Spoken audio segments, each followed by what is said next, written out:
Yun, good morning guys. Morning. So, ito tayo ngayon, Sabado. So, ano ako, DIY. DIY ako ngayon dahil itong motor ko medyo may konting dragging. So, magpapalit ako ng pyesa, ng clutch lining, magpapalit ako. So, ito siya guys. So ayan guys, binaklas ko na, hindi ko na pinakita hindi ko na pinakita yung pagbabaklas, so kasi matagal lang. So ito yung mga papalitan natin. Yan. Palitan natin itong clutch. So yan, palitan na natin yan. So stay tuned lang guys, no? Palitan na natin itong belt, so okay pa naman. Ganda pa naman siya. Palitan natin yan. Itong medyo madumi na, so linis. Tapos palitan ko itong clutch. So ito yung papalit natin. Ito ipapalit ko sa kanya. Ito yung bago natin papalit. So yun guys, stay tuned. At titignan ko kung magandang klase itong clutch bell na to, clutch lining na to. So nabili ko to kay Speed Tuner, so shoutout po sa iyo sir. Maganda po yung yung design nung assembly, clutch assembly ng NMAX V1. So ayun guys, hindi ko na patatagalin, maglilinis muna ako. So kailangan natin ito linisan para may setup natin to ng maganda. So nandito na lang muna guys, mamaya papakita ko sa inyo kung okay na. Yan, gasolina panlinis natin dyan.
yung mo din request.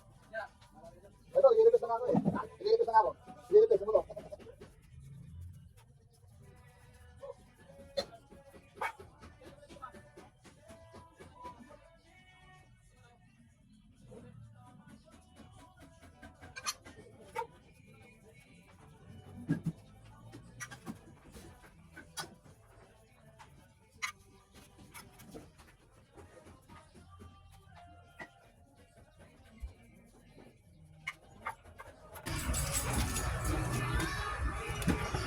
So ayan guys, nalagyan na natin ng langis to.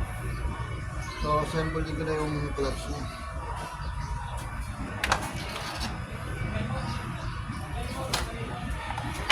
So ito yung papalit natin clutch guys. Ito, tawag nito, speed tuner. Bawal ang iyakin.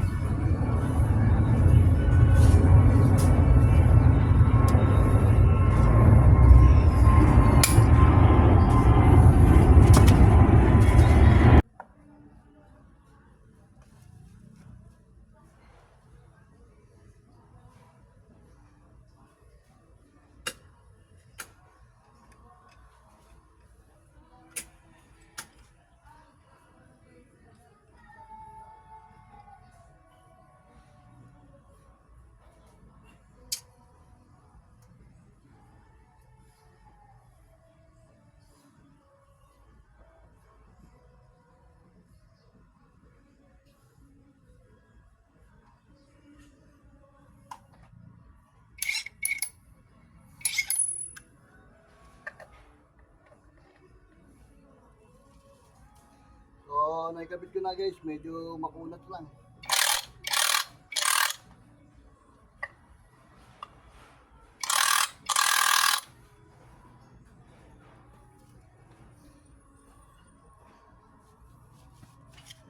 So, ayan guys, nakabit na natin. So, lalagyan ko naman ng langis dito sa loob ng grease, grasa, para malubricate yung loob.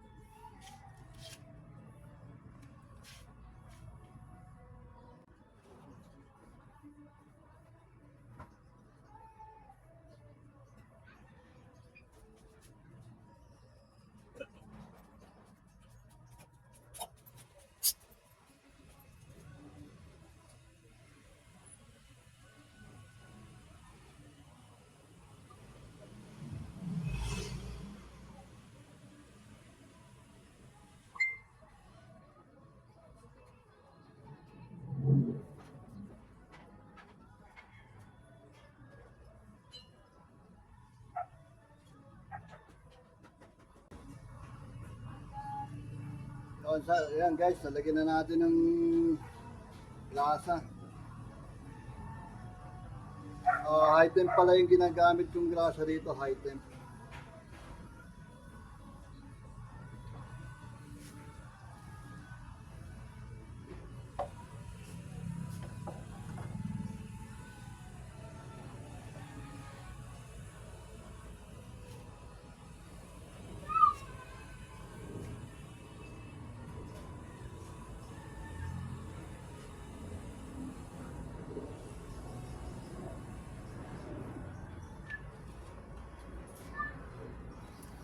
Tapos ito yung ano natin guys, bago natin ipapalit na bed. So guys,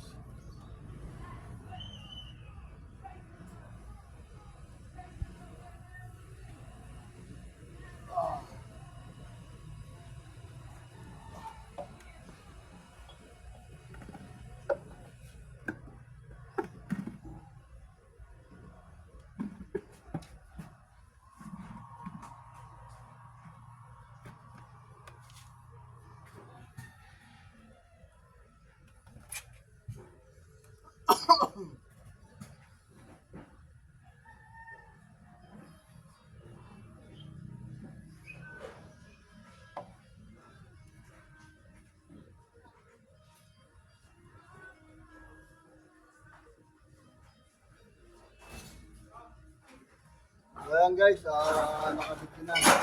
So testing na lang mamaya. Nakabit ko lang itong ano, at mapag-testing.